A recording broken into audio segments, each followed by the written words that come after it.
qu'on entend le plus souvent à propos des préjugés, c'est que tout s'explique parce que l'enfant serait d'un milieu social où il serait très stimulé, où il entend parler, où on l'emmène au musée, et ce qui fait qu'il donne l'impression d'être plus intelligent, alors que des enfants de milieux modestes où ils ne sont pas très stimulés, où il n'y aurait que la télévision, mais ils n'auraient jamais mis les pieds dans un musée ni jamais vraiment voyagé, ne pourraient pas être doués. Ce qui est à proprement scandaleux, parce que on a des enfants de milieux modestes où les parents n'ont jamais ouvert un livre, qui sont extrêmement intelligents, qui leur mérite reconnu, on peut faire des études. Certains ont dû vraiment se donner du mal pour payer leurs études. J'ai vu des gens qui disaient j'ai mangé du riz pendant une semaine, enfin pendant des semaines j'ai mangé du riz parce que je ne pouvais pas sortir mais je voulais vraiment réussir.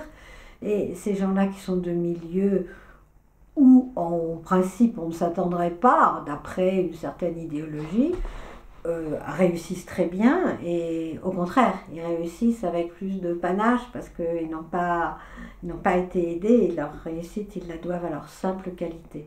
Donc penser que c'est lié au milieu est absolument méprisant pour tous ceux qui ne sont pas d'un milieu favorisé, c'est-à-dire qu'on ne leur donne aucune chance, comme si leur destinée était tracée à la naissance.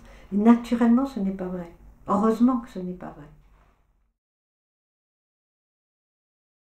On pourrait affecter de penser que la douance est une pathologie, que on s'appuie sur par exemple l'extrême sensibilité en disant bon, c'est normal, ou on glisse vers l'autisme en disant c'est un enfant qui est bizarre, il n'est pas comme les autres, il doit être autiste, alors que ce sont des enfants merveilleux, au contraire, ils sont exemplaires dans ce sens qu'ils raisonnent tellement bien ils peuvent entraîner les autres dans leur raisonnement, ils ont des jugements judicieux, ils sont pertinents, ils sont, au contraire, ils sont des merveilles d'harmonie.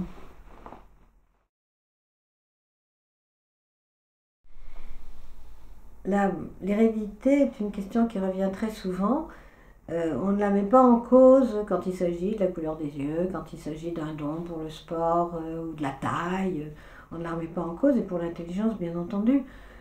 Ça ne veut pas dire que c'est systématique, puisque les lois de Mendel, ça peut sauter une génération, enfin c'est réparti, pas systématiquement.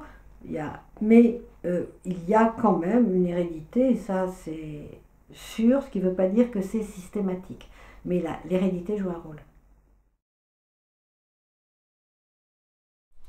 Alors on affecte de croire que la précocité dans les milieux favorisés, mais il y a des gens qui sont quasiment analphabètes et que vous découvrez extraordinairement astucieux, débrouillards, intelligents, qui par eux-mêmes ont découvert des quantités de choses. On voit des autodidactes, des gens qui n'ont pas fait d'études mais qui sont passionnés pour un sujet, ils dépassent les meilleurs spécialistes dans le sujet et ils redécouvrent des choses uniquement en raisonnant alors qu'ils sont de milieux très très modestes.